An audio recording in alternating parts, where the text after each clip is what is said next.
Pada materi hari ini, saya akan menjelaskan tentang simbiosis, macam-macam simbiosis dan contoh dari masing-masing simbiosis. Apa itu simbiosis? Simbiosis adalah hubungan interaksi antara dua makhluk hidup yang saling menguntungkan,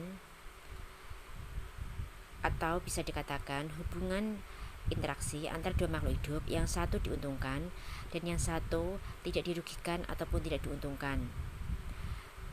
Kemudian hubungan interaksi antara dua makhluk hidup yang satu diuntungkan dan yang satu dirugikan. Berdasarkan jenisnya, simbiosis ada 3, yaitu simbiosis parasitisme, simbiosis komensalisme, dan simbiosis mutualisme. Yang pertama yang akan saya bahas adalah simbiosis parasitisme, seperti tampak pada gambar. Apa itu simbiosis parasitisme? Simbiosis parasitisme adalah hubungan antara dua makhluk hidup yang satu diuntungkan dan satunya lagi dirugikan. Di sini sudah ada beberapa contoh tentang simbiosis parasitisme. Yang pertama adalah nyamuk pada manusia. Nyamuk memperoleh keuntungan karena dia bisa menghisap darah pada manusia. Sedangkan manusia merasa dirugikan karena nanti manusia merasa gatal atau tidak nyaman. Kemudian lalat pada sapi. Hal ini sama seperti nyamuk tadi. Lalat akan menghisap darah pada sapi, sedangkan sapi merasa tidak nyaman akan keberadaan lalat dan merasa gatal-gatal tubuhnya. Selanjutnya kutu pada kucing. Hal ini juga sama seperti pada nyamuk dan juga lalat, bahwa kutu pada kucing itu nanti memperoleh keuntungan dengan cara menghisap darah kucing, sedangkan kucing merasa gatal-gatal pada seluruh tubuhnya. Selanjutnya, benalu pada pohon jeruk. Di sini, benalu menumpang pada pohon jeruk, di mana nanti untuk zat-zat makanan, sari-sari makan ataupun mineral, semuanya nanti akan diambil oleh benalu, sehingga benalu memperoleh keuntungan dan pohon jeruk merasa dirugikan.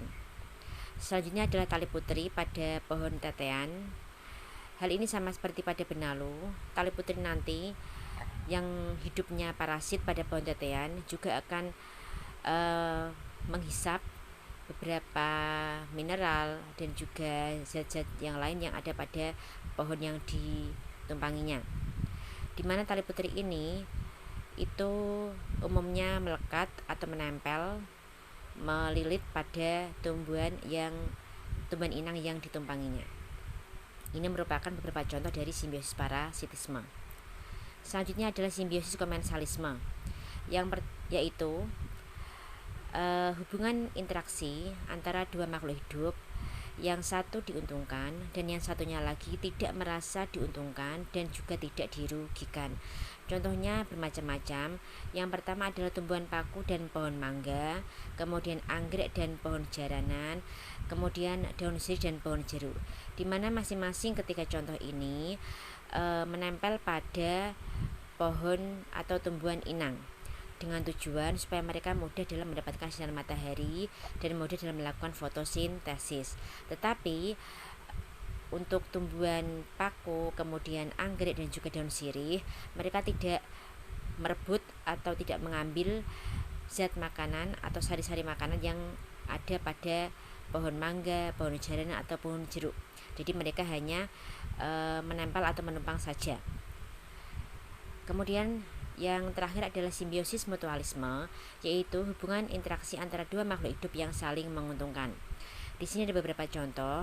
Yang pertama, kupu dan bunga saka, kemudian lumut kerak dan pohon, kutu daun dan semut merah, di mana keduanya saling menguntungkan. Baik, untuk kupu dan bunga saka, di mana nanti akan membantu proses penyerbukan pada bunga itu sendiri. Lumut kerak dan pohon, kutu daun dan semut merah.